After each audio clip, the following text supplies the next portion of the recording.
माफीच्या संदर्भात बरीच चर्चा या ठिकाणी झाली। पहिल्यांदा तर अध्यक्ष महोदय, आपल्याला याची कल्पना आहे की कर्जमाफी हा एक परिस्थितीची आवश्यकता म्हणून आपण करतो। कुठल्याही कर्जमाफीने शेतकरी कधी श्रीमंत झाला नाही, तो होऊ शकत नाही। पण त्यावेळी शेतकऱ्याला क्रेडिटवर्दी बनवायचं, जेणेकरून त्याला सावकाराकडे जावं लागणार नाही, हे एक महत्त्वाचं उद्दिष्ट आपल्या कर्जमाफीचं असतं। आणि मी पुन्हा एकदा सांगतो की आम्ही विधानसभेच्या निवडणुकीच्या वेळी हा शब्द दिला होता, आम्ही कर्जमाफी करू। खरं म्हणजे आम्ही 2029 पर्यंत थांबू शकलो असतो, कारण सगळ्या निवडणुका जिंकलो आहेत आम्ही, कुठल्या निवडणुका बाकी नाही आहेत। पण आम्ही तसं केलं नाही। आम्ही ठरवलं की शेतकरी अडचणीत असेल तर त्याला कर्जमाफी दिली पाहिजे, आणि कर्जमाफीचा निर्णय आपल्या सरकारने केला। आता याच्यामध्ये आपण काय काय केलं तर कर्जमाफी असेल, एकवेळ समझोता असेल, प्रोत्साहन पर लाभ असेल। खरं म्हणजे एक गोष्ट मला अजून लक्षात आणून दिली पाहिजे की या कर्जमाफीच्या व्यतिरिक्त दरवर्षी हे सरकार आहे महायुतीचं 25,000 कोटी रुपये वीज माफीची देतं शेतकऱ्यांना। 25,000 कोटी रुपये दरवर्षी हे पैसे भरावे लागतात, हे माफ नाही होत, हे भरावे लागतात दरवर्षी। पहिल्या वर्षी 20,000 कोटी, 22,000 कोटी, 25,000 कोटी हे पैसे आपण भरतो। आणि एकूण जर आपण कृषी विभागाचा आजचा आउटले बघितला, सगळं मिळून वेगवेगळ्या योजना आणि देणारा सबसिडी, तर तो 95,000 कोटी रुपयाचा आहे। 95,000 कोटी रुपये। आणि हा कर्जमाफीचा निर्णय आपण घेतला।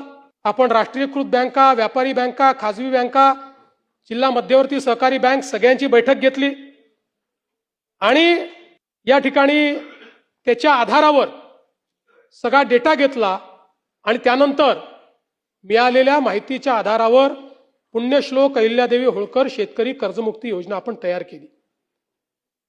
आता असं देखील म्हणण्यात आलं की 12-13 हजार कोटीचाच लाभ मिळेल आणि 36 लाख शेतकऱ्यांवर अन्याय होईल। हे विधान पूर्णपणे चुकीचं आहे, हे योग्य नाही आहे। खरं तर 56 लाख शेतकऱ्यांना 36,585 कोटीचा लाभ देणारी ऐतिहासिक अशा प्रकारची योजना आहे। आता मी आपल्या लक्षात आणून देतो, आपल्या काळामध्ये महात्मा ज्योतिराव फुले शेतकरी कर्जमुक्ती योजना तयार झाली होती। यामध्ये केवळ अल्पमुदत पीक कर्ज आणि पुनर्गठित कर्जासाठी 2 लाख रुपयापर्यंत ही योजना तयार केली होती। मात्र पुण्यश्लोक अहिल्यादेवी होळकर मध्ये आपण 2 लाखापेक्षा जास्तही ज्यांची थकबाकी आहे त्यांनाही 2 लाखापर्यंत देतोय। आपल्या योजनेत 2 लाखावर 1 रुपया जरी वर असेल तरी त्याला कर्जमाफी मिळालेली नाही।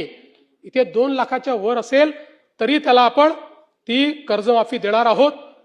आणि आपण जर बघितलं तर महात्मा ज्योतिराव फुले शेतकरी कर्जमाफी योजना जी आहे याच्यामध्ये 32 लाख शेतकऱ्यांना त्या ठिकाणी लाभ मिळाला होता। त्यापैकी बहुतांश शेतकऱ्यांनी पुन्हा कर्ज भरलेलं आहे, काही शेतकऱ्यांनी भरलेलं नाही। आणि म्हणून आपण ज्यावेळेस कर्जमाफीच्या संदर्भात निर्णय करायला घेतला त्यावेळी आपण एक प्रवीण परदेशींची कमिटी तयार केली होती, आणि या कमिटीला आपण काही लॉंग टर्म, काही शॉर्ट टर्म अशा पद्धतीनं काही सूचना द्यायला सांगितल्या होत्या। त्यामध्ये सूचना देत असताना काही लॉंग टर्मच्या दिल्या, काही शॉर्ट टर्मच्या दिल्या, पण एक गोष्ट प्रकर्षाने त्यांनी मांडली। खरं म्हणजे बोलताना रोहितजींच्या ते लक्षात आलं नाही, ते असं म्हणाले की नैतिकतेवर शेतकऱ्यांच्या प्रश्न नैतिकतेवर नाही, त्यांनी त्या ठिकाणी जे मांडलं आहे, महाराष्ट्र एकमेव राज्य आहे की ज्या राज्यामध्ये 17 मध्ये कर्जमाफी, 20 मध्ये कर्जमाफी, 26 मध्ये कर्जमाफी, असं कुठेच झालं नाही। त्यांनी चिंता ही मांडलेली आहे की बँकिंग सिस्टीमचं काय होईल। बँकेमध्ये कर्ज परत करण्याची जर म्हणजे असं एक शेतकरी प्रामाणिकच आहे, पण जर माहिती आहे की दरवर्षी सरकार करणारच आहे, तर मग वाट पाहतो माणूस, कशाला भरायचं बाबा कर्ज, खरंच करतायत का हे. आणि म्हणून त्यांनी इन्स्टन्सेस मांडले आहेत की कशा पद्धतीनं बँकांची परिस्थिती खराब होते.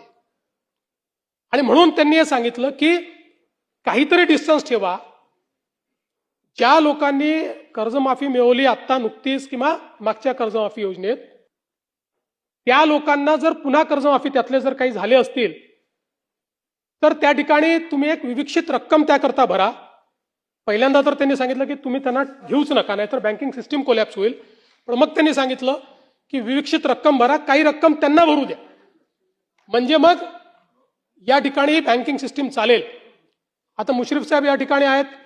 मुश्रीफ साहेब आमच्या मंत्रिमंडळाच्या बैठकीत रोज सांगायचे की लवकर तारीख घोषित करा, कोणी कर्जच भरत नाही. आमच्या कोल्हापूर बँकेमध्ये रेग्युलर कर्ज भरणारे लोक होते, पण कोणी कर्जच भरत नाहीये. तारीख घोषित झाली, बरोबर भरले सगळ्यांनी, नंतरच्या लोकांनी कर्ज, आणि पुन्हा त्या बँकेची परिस्थिती. आज तुम्ही बघा, नागपूरची आमची बँक 90% नागपूरची बँक मागच्या घोट्यात बुडली.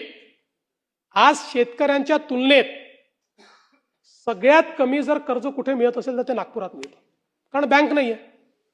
जिथे जिथे बँका बुडल्या त्या त्या ठिकाणी ही परिस्थिती तयार झाली. आणि म्हणून आपल्याला शेतकऱ्याला तर कर्जमाफी द्यायचीच आहे, पण सोबत बँकिंग सिस्टीम करता काही शिस्त लावणं हे देखील गरजेचं आहे. म्हणून अशा पद्धतीची शिफारस ही त्यामध्ये आली.